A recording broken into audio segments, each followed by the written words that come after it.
Wait, a slightly better Pot of Greed, which is a card that allows me to draw 2 new cards from my deck and place them into my hand, is one of the top 9 most powerful Magic cards?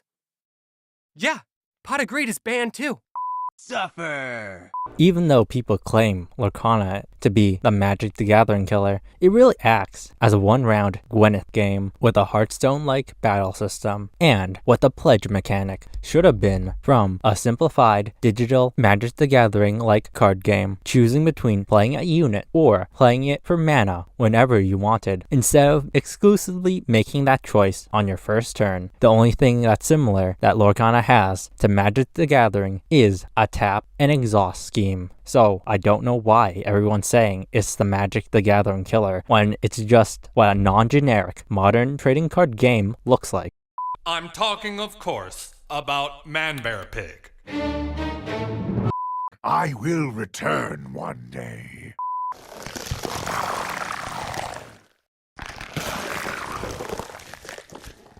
It'd be a real miracle if I get this out before December 25th. But that's editing me's problem.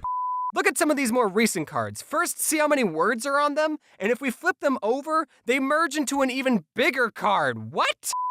I disable the effect that disables the effect that disables the effect! And I disable that effect that disables the effect that disables the effect that disables the effect. There would be a Konami article calling it the new meta contender, where they would infamously say a Noble Knight with a bunch of equip spells was the best out in the meta to shut all construct. This card was so heavily played, influenced how people played the game. If you attacked into Raikou and you set your cards in main phase 1, they could just target your back row and destroy it. This dog. This card was a menace. It stopped so many things, it was crazy. Oh. Wouldn't having Planeswalkers as commanders just lead to very long and tedious games where they just tick up their Planeswalker, clear the board, keep ticking up, and then eventually ultimate, and then maybe get an emblem, and when they get that emblem, then they just win through attrition after a very, very, very long and drawn out time? Yep.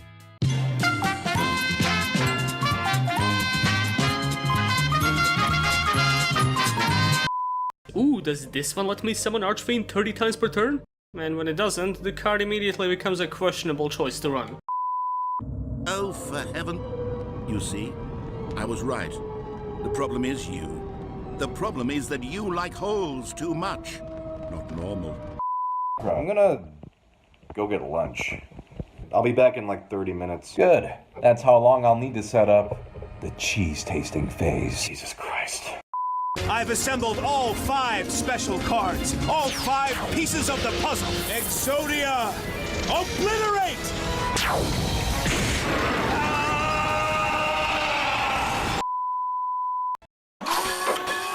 So, kids, like what you're seeing? Samantha, I noticed your funometer is stuck in the middle. Why is that? Well, the robots are cool, but how are all their disparate technologies able to even connect to each other? Doesn't understand robots. All right, what do you got? Let's go with 4 mana 7/7. On board, it's there. Yeah. There are other words on that card. I'm a god. How can you kill a god? Come, lay down your weapons. It is not too late for... How many people here are aware there are actually 3 summon methods? It's not just normal and special, there is one more. It's flip summon, specifically referring to while you have a face down defense position monster on your field, flipping it face up on your turn by choice.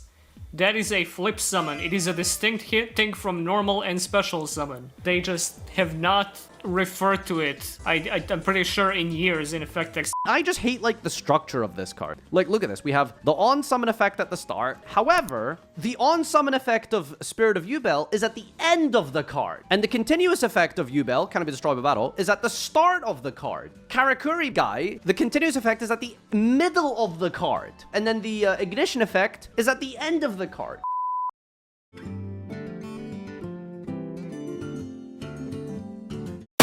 Happy New Year!